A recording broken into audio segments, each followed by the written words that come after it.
வணக்கம். டிஎன்பிஎஸ்சிக்கு கரண்ட் அஃபேர்ஸ்ல கண்டிப்பா இந்த கொஸ்டின்ஸ் எல்லாம் வந்துரும் அப்படின்னு சொல்லிட்டு ஒரு சீரிஸ் பாக்குறோமா. அதுல இந்திய விமானப்படை, கப்பற்படை, காலாட்படை இந்த லிஸ்ட்ல ஒரு முக்கியமான ஸ்பெஷல் போர்ஸும் ஆட் ஆகுது. அதுதான் பைரவ் ட்ரோன் போர்ஸ். அது பத்தி தான் பார்க்க போறோம். இந்திய ராணுவம் வந்து பாத்தீங்கன்னா முக்கியமா பைரவ் ஸ்பெஷல் போர்ஸ் அப்படின்னு சொல்லிட்டு ஒண்ணு கொண்டு வர்றாங்க. அதுவும் 1,00,000 ட்ரோன் வந்து பாத்தீங்கன்னா கொண்டு வர போறாங்க. எப்படி வந்து இந்த ஆபரேஷன் சிந்தூர்ல இருந்து நம்ம நிறைய இந்த ட்ரோன் எல்லாம் வர ஆரம்பிச்சு பாகிஸ்தான் பார்டர்ல இருந்து உள்ளுக்குள்ள. சோ அந்த மாதிரி நம்ம இந்தியாவும் கொண்டு வரணும் அப்படிங்கிறதுக்காக இந்தியன் ஆர்மி வந்து பாத்தீங்கன்னா இந்த மாதிரி ஒண்ணு கொண்டு வர்றாங்க. ஒரு கிட்டத்தட்ட வந்து 1,00,000க்கு மேல வானத்துல இருந்து ஒரு கண்ணு, வானத்துல ஒரு கண்ணு இருக்குப்பா, 1,00,000 பேர் வந்து பாத்தீங்கன்னா உங்களை வந்து அதாவது யார் நம்மளுடைய எதிரியோ அவங்களை வந்து தாக்கிடுவாங்க அப்படின்னு சொல்லிட்டு கொண்டு வர்றாங்க. சோ இது எப்படி தெரிஞ்சுக்கலாம் அப்படின்னு சொல்லி பார்க்கலாம். அதுக்கு முன்னாடி இந்திய ராணுவம் வந்து யாருடைய கட்டுப்பாட்டுல இருக்குன்னா குடியரசுத் தலைவர் அவருக்கு கீழ், அதாவது மத்திய அரசு குடியரசுத் தலைவர் கட்டுப்பாட்டுல தான் இருக்கு. ஓகேங்களா? சோ மினிஸ்ட்ரி ஆஃப் டிஃபென்ஸ் சொல்லுவாங்க. So ministry of home affairs கீழேயும் சில துறை இருக்கு. அது நம்ம அடுத்து பார்க்கலாம். சோ மினிஸ்ட்ரி ஆஃப் டிஃபென்ஸ்ல வந்து பாத்தீங்கன்னா மொத்தம் 3 ஆர்மி, அதாவது இங்க இருக்கு இந்தியன் ஆர்மி, அதுக்கு அடுத்து வந்து பாத்தீங்கன்னா இது நேவி, இங்க வந்து ஏர்போர்ஸ். இந்த 3 இருக்கா?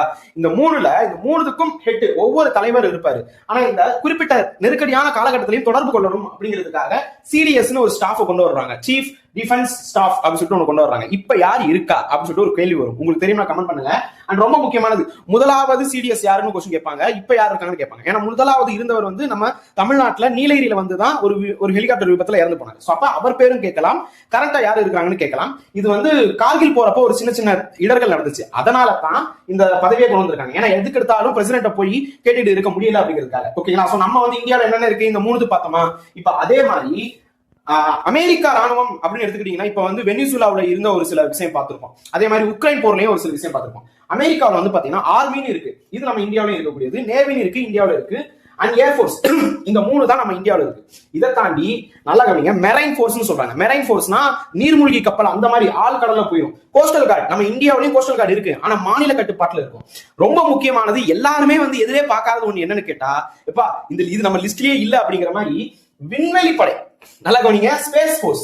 இந்திய ஆர்மி கிட்ட என்ன சொல்ல சேட்டலைட் இருக்கு, ஆனா ஸ்பேஸ் போர்ஸ் இருக்கானா இப்போதைக்கு இல்ல. ஆனா இங்க எவ்வளவு அட்வான்ஸா யோசிக்கிறாங்க. இது எல்லாமே வந்து நீங்க அயன் மேன் திரைப்படம் பார்த்திருந்தீங்கன்னா அதுலயும் வந்திருக்கும். சோ நம்ம இந்தியாவுக்கும் இதுக்கும் எப்படி வந்து வேறுபடுதுன்னு பாத்துக்கோங்க. இதுல ரொம்ப முக்கியமா நம்ம இந்த ட்ரோன் வச்சு தாக்குதல் நடத்தணும். சப்போஸ் ஏதாவது தாக்குதல் வந்துச்சுன்னா அதை பாதுகாக்கிறதுக்கும் ட்ரோன் வேணும் அப்படிங்கிறதுக்காக இந்தியாஸ் ட்ரோன் ஆர்மி, அத பைரவ்னு பேர் வச்சிருக்காங்க. சோ அப்ப கொஸ்டின் என்ன கேட்பாங்க, சீரியஸ் ஸ்டாஃப்னா என்ன, இந்த முப்படைகளுக்கும் தளபதி யாரு. அதே மாதிரி இப்ப ரீசெண்டா கொண்டு வந்த ஜனவரி 15ஆம் தேதி ராஜஸ்தான்ல இந்த ட்ரோன் ஆர்மி எப்படி இருக்கும், இந்த ஸ்பெஷல் போர்ஸ் எப்படி அப்படிங்கறத பத்தி ஒரு என்ன சொல்ற ஒரு காட்சிப்படுத்த போறாங்க. ஜனவரி 15, 2026. இது என்ன தினம்னு தெரியுமா? ரொம்ப முக்கியமான தினம். இப்ப நான் சொன்ன இந்த தகவல் எல்லாம் கொஸ்டினா கேட்க வாய்ப்பு இருக்கு.